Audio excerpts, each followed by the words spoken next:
In our Bible reading, it's just a wonderful promise that I have on the rainbow stole, the promises of God. Did you hear what Betsy read? You just give a cup of cold water to a child. Now that's a barren area, a desert area. You have to have a long rope and a bucket. You got to bring the water up. But Jesus says that if you would even do that to a little kid, and back then they didn't care much about little kids, you'll get your reward. Now, what awards have you won in life so far? Like Nancy Gibson in our choir, she's in the Hall of Fame in her town in New Jersey because her team won the basketball championship of the state of New Jersey. So I like to say to Scott, "Boy, your wife's in the Hall of Fame," and so you have awards at times in life. And I had an award one time. I had an award in 6th grade, graduation time. They give you awards, and I got the award for most improved penmanship. I really did. But I won that by using my wits because they gave me a blue book, and back then you had to dip your pen in ink, and you had to write, and they said only write on one side, and I figured that out quick. They're going to look for improvement because they don't want me to write on the other side at the end of the year. That was at the beginning. So I copied off and smudged it up. Did the best I could on the second half. Wasn't very good, believe me, but it was the most improved, and all the classmates groaned as I received that prestigious award. There are awards in life. Now the question is this: are there awards in heaven? Now, we had a discussion about that years ago, and it was Reverend Howard Self at St. Peter and Reverend McLean, First Christian Church, said, no rewards in heaven. And Reverend Alan Mason and I said, yes, there are. And so we can point to different scriptures, but I want to explain a little bit what it might be like. If I see it, it would be like an awards banquet. You go to high school, and they have an awards. There's some kid that came to school, no matter if he had the bubonic plague, he came to school and he finally got 12 years of perfect attendance. And he gets recognized, and that's like an award. Some might be academics. Some might be athletics. Some might be singing or a musical instrument. There's all kinds of awards, and you recognize people. And that's really great. I think in heaven, you are going to be recognized. And we're going to be thrilled when we see the story of some of the people and the service they did that nobody ever thanked them, nobody ever noticed, but we'll know in heaven what that person did. Then comes the awards.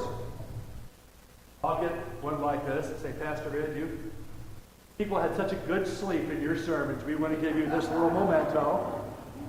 And some of you will get like the real big trophies, and you'll be having these. And they talk about like crowns and stars in your crown. And my little granddaughter was really upset one day in 2nd grade. Paka, I asked, why are you upset, Paka? Sunday school, they said I had to win somebody to Jesus to get a star in my crown. I haven't won anybody to Jesus, and I have no stars in my crown. I told her. Changed her whole attitude after that. So what I think is going to happen is this. In terms of the book of Revelation, there we have some pretty big awards. And there's one group in Revelation chapter 4, verse 9. And they got some real big shots. They call it 24 elders are gathered around the crystal sea. And they have these crowns on their head. They must have done something really, really great, or served so faithfully. And what do? They take their award off their head. They take the crown off their head, and they toss it across that glassy sea, that crystal sea, and they give it all back to Jesus. So I said, yeah, honey, granddaughter, there are awards, but then you give it all back to Jesus. She said, so what's the big idea?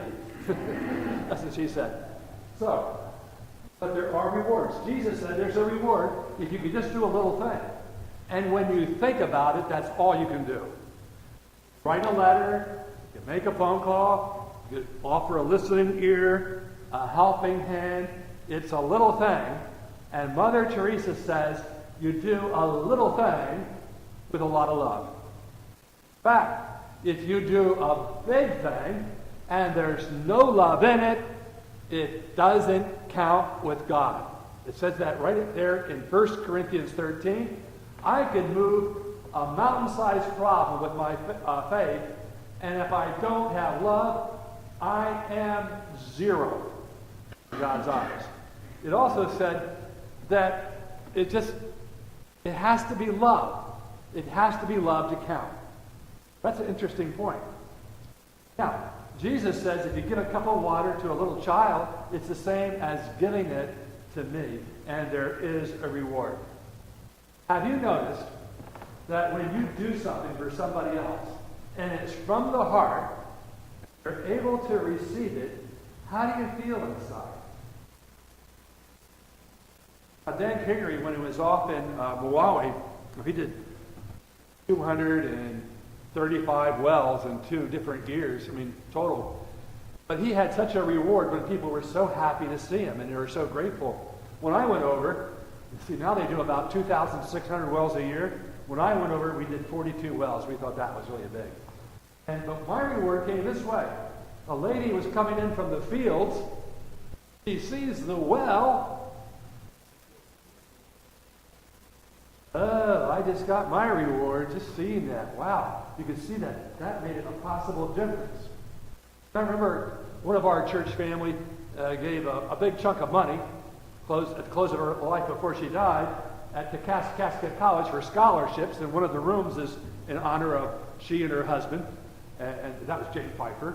And I was so happy because at scholarship night, there were 3 scholars at her table that she had provided scholarships for, that they would get scholarships for 2 years.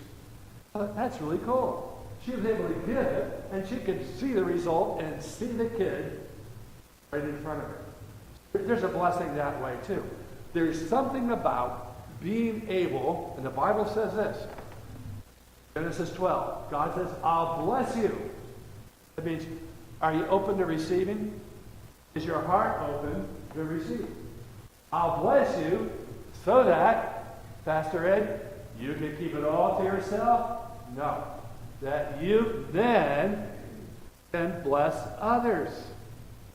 We leave this world with nothing, but what we leave in the world makes a difference. And that's your love, the sharing of your listening ear as a Stephen ministry, the sharing of your helping hand, the sharing of your encouraging word. But whatever it is, you're making that difference. You're offering that hospitality. You're giving that kindness, and the reward is right there. Get the reward. The receiver may get a reward, but you are being who you are. And who are you? You're a child of God. If you were the child of Queen Elizabeth, and you went to somebody's party, they'd all say, look at that princess. Look at that prince. They're here. But that's who you are. You're God's daughter. You're God's son. Like, oh. We ought to value ourselves and have some respect for ourselves because God's qualities are in us, and He wants us, because of who we are, we can give just like God gives. We can give mercy, kindness, love. We're just like God. And it's not just to the deserving. The Bible says He sends rain upon the just and the unjust. In other words, you become a blessing, a possibility of a blessing, anywhere you go. Let me give an illustration. Closing here.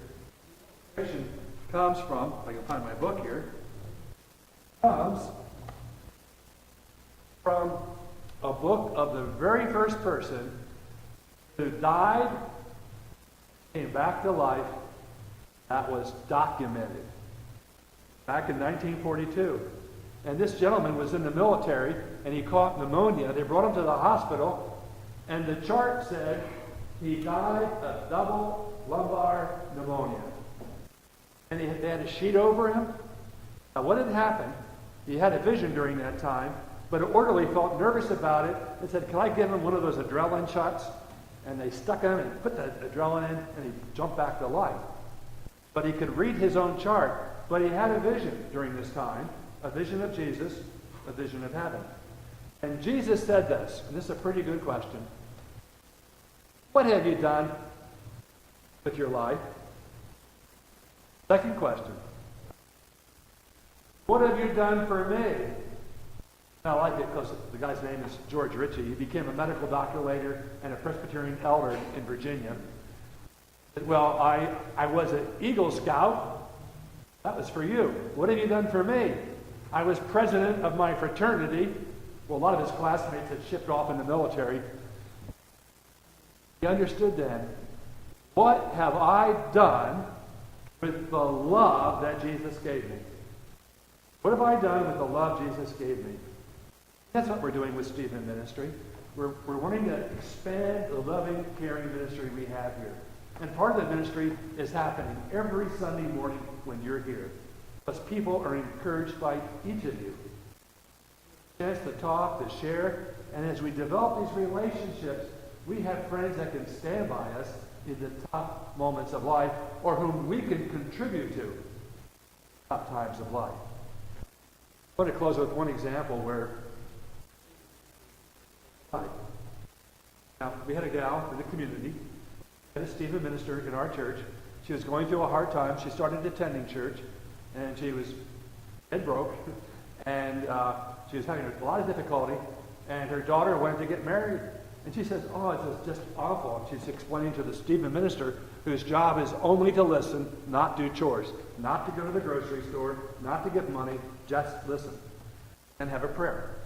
Well, the person shared that her daughter wanted to get married and she had no resource to do it. And the person shared that with me. The Stephen minister says, can I share that with the pastor Ed? Well, okay. Had a lot of fun here.